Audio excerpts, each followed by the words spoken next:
Hello students, अगर आपने हमारा चैनल अभी तक सब्सक्राइब नहीं किया है तो सब्सक्राइब कीजिए और बेल आइकन पे क्लिक कीजिए लेटेस्ट वीडियो सबसे पहले देखने के लिए। Welcome back students. अपनी कॉमर्स क्लास में हमारा जो रनिंग टॉपिक चल रहा था डिबेंचर, इशू ऑफ डिबेंचर, आज हम उसमें करेंगे issue of debentures at premium. जब डिबेंचर कैश के लिए इशू किए जाते हैं और उसमें प्रीमियम पर इशू किया जाता है। प्रीमियम, जब कोई डिबेंचर अपनी फेस वैल्यू से, अपनी नॉमिनल वैल्यू से ज्यादा प्राइस पर इशू किए जाते हैं तो ये कहा जाएगा debenture issued at premium. That premium is a capital receipt for a company. Company के पॉइंट ऑफ व्यू से ये जो प्रीमियम है, जो एक्स्ट्रा पेमेंट कंपनी रिसीव करती है, दिस इज कैपिटल रिसिप्ट और इसको हम ट्रांसफर कर देते हैं सिक्योरिटी प्रीमियम रिजर्व अकाउंट में। It is credited to security premium reserve account. Students, जैसा कि आपको पता है, शेयर्स में भी हमने डिस्कस किया था, अगर प्रीमियम के बारे में कुछ भी मेंशन नहीं है, अगर प्रीमियम के बारे में कुछ भी मेंशन नहीं है तो वो कहां माना जाएगा बाय डिफॉल्ट? वो माना जाएगा अलॉटमेंट के साथ। तो सेम स्टोरी हमारी अलॉटमेंट के साथ भी है। If question is silent about the premium, कि वो कहां कॉल किया गया है, that it has been assume कि वो अलॉटमेंट के साथ मांगा गया है। जो प्रीमियम हम डिबेंचर के इशू के समय रिसीव करते हैं वो प्रीमियम हम ट्रांसफर कर देते हैं सिक्योरिटी प्रीमियम रिजर्व अकाउंट में, जैसा कि अभी हमने डिस्कस किया। अब इस सिक्योरिटी प्रीमियम का यूटिलाइजेशन क्या है? कंपनी बाउंड होती है सिर्फ इन्हीं चीजों के लिए सिक्योरिटी प्रीमियम रिजर्व का यूज करने के लिए। जैसे इनको हम यूज कर सकते हैं कंपनी के प्रिलिमिनरी एक्सपेंसेस को राइट ऑफ करने के लिए। प्रिलिमिनरी एक्सपेंसेस कौन सा होता है? जो कंपनी के फॉर्मेशन के समय हमने जो लीगल एक्सपेंसेस, रजिस्ट्रेशन एक्सपेंसेस किए थे, अगर उसका अकाउंट हमारे पास है तो वो इस प्रीमियम से राइट ऑफ हो सकता है। बोनस शेयर इशू करने के लिए, fully paid up bonus share issue करने के लिए, writing off some expenses like commission या डिस्काउंट अलाउड ऑन डिबेंचर। अगर हमने डिबेंचर्स को डिस्काउंट पर इशू किया है पास्ट में तो वो डिस्काउंट इस प्रीमियम से राइट ऑफ हो सकता है। Purchase of own shares and last for providing premium payable. ये प्रीमियम पेबल क्या है? कि अगर हम अपने रिडीमेबल प्रेफरेंस शेयर का पेमेंट प्रीमियम के साथ करते हैं तो ऐसा प्रीमियम हमें पब्लिक को देना पड़ेगा, तो ये लॉस वाला प्रीमियम हो गया। ये लॉस वाला प्रीमियम हमारे इस सिक्योरिटी प्रीमियम रिजर्व से भी राइट ऑफ हो सकता है। ठीक है, so these are the point, these are the things which can use from security premium reserve. ये चीजें जो हैं ये हमारे सिक्योरिटी प्रीमियम रिजर्व से राइट ऑफ हो सकती हैं, यूज हो सकती हैं उसके लिए। हम जब डिबेंचर प्रीमियम पर इशू करते हैं फॉर कैश के लिए, so further there are two things, lump sum या इंस्टॉलमेंट। सारा पैसा एक साथ ले लेना या इंस्टॉलमेंट में लेना। इंस्टॉलमेंट जैसे एप्लीकेशन पर थोड़ा सा ले लिया पार्ट, फिर डिबेंचर, फिर उसको अलॉटमेंट पर ले लिया, फिर फर्स्ट कॉल पर ले लिया, और लमसम मतलब सारा पैसा एक साथ ले लिया। बच्चों, जैसे शेयर्स के मामले में इंस्टॉलमेंट ज्यादा रनिंग में रहता है, पर डिबेंचर्स के मामले में लमसम ज्यादा रनिंग में रहता है। डिबेंचर्स में कंपनी सारा पैसा एक साथ लेना ज्यादा प्रेफर करती है। Gagan traders issue 10,000 10% debenture of ₹100 each at 10% premium which is payable along with application. Application receive for all the debentures. हमने सारा पैसा एक साथ रिसीव करा, टोटल 100 रुपया प्लस उसका जो 10% प्रीमियम था 10 रुपया।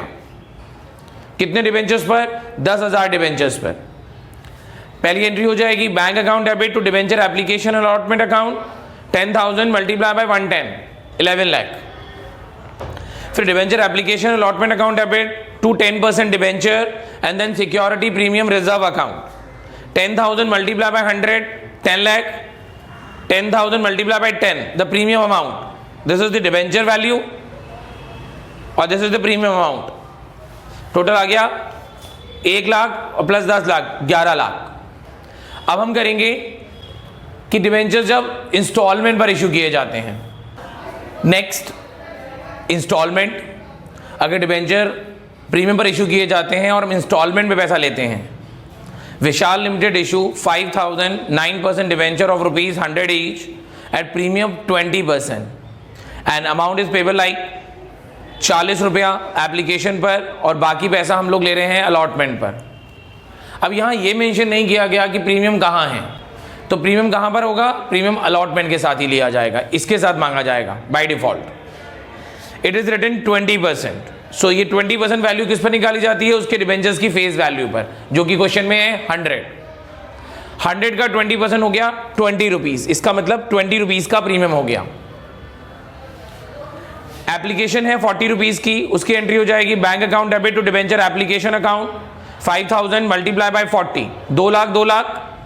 फिर उसके बाद हमने इसको ट्रांसफर कर दिया डिबेंचर्स में, debenture application account debit to 9% debentures 2 lakh. उसके बाद अब हम अलॉटमेंट ड्यू करेंगे। हमारा एक डिबेंचर 100 रुपए का था, 40 रुपीज हमने एप्लीकेशन पर ले लिए, तो अलॉटमेंट का अमाउंट आ गया बेसिकली 60 और 20 रुपीज प्रीमियम, तो टोटल हो जाएगा अलॉटमेंट 80 का, जिसमें 60 डिबेंचर्स के लिए हैं और 20 प्रीमियम के लिए हैं। एंट्री होगी हमारी debenture allotment account debit to 9% debenture and to security premium reserve account 5,000 multiply by 60 3 lakh, 5,000 multiply by 20 1 lakh, total आ गया हमारा अलॉटमेंट 4 लाख। हमने इसके बाद यहाँ एंट्री करी है, स्पेस नहीं था तो हमने यहाँ एंट्री करी bank account debit to debenture allotment 4 lakh. अभी हमने यहाँ माना, अभी हमारे पास कोई फर्स्ट कॉल और सेकंड कॉल नहीं है, 2 ही इंस्टॉलमेंट है हमारे पास, एक एप्लीकेशन को लेकर और एक अलॉटमेंट को लेकर, ठीक है। अब हम करेंगे डिबेंचर इशूड एट डिस्काउंट। हमारा नया प्राइस है student when debenture issued at discount. जैसा कि हम डिस्कस कर चुके हैं कि डिबेंचर्स हमारे पार और प्रीमियम पर इशू हो चुके हैं, यहां पर हमने डिबेंचर इशू करे हैं डिस्काउंट पर। शेयर्स कभी डिस्काउंट पर इशू नहीं होता, accepted sweat equity share. Debentures are said to be have been issued at discount when the issue price is less than its nominal value। जब हमारे डिबेंचर्स नॉमिनल वैल्यू से कम value पर issue किए जाते हैं तो ये बोला जाएगा डिबेंचर डिस्काउंट पर इशू किए गए हैं। The amount of discount is debited to an account titled discount on issue of debenture account। हमें ये अकाउंट ओपन करना होगा डेबिट साइड में। जिस कॉल के साथ डिस्काउंट अटैच किया जाएगा वहां discount on issue of debenture account खोला जाएगा, पर यूजुअली ये अकाउंट कहां खोला जाता है, अलॉटमेंट के टाइम पर।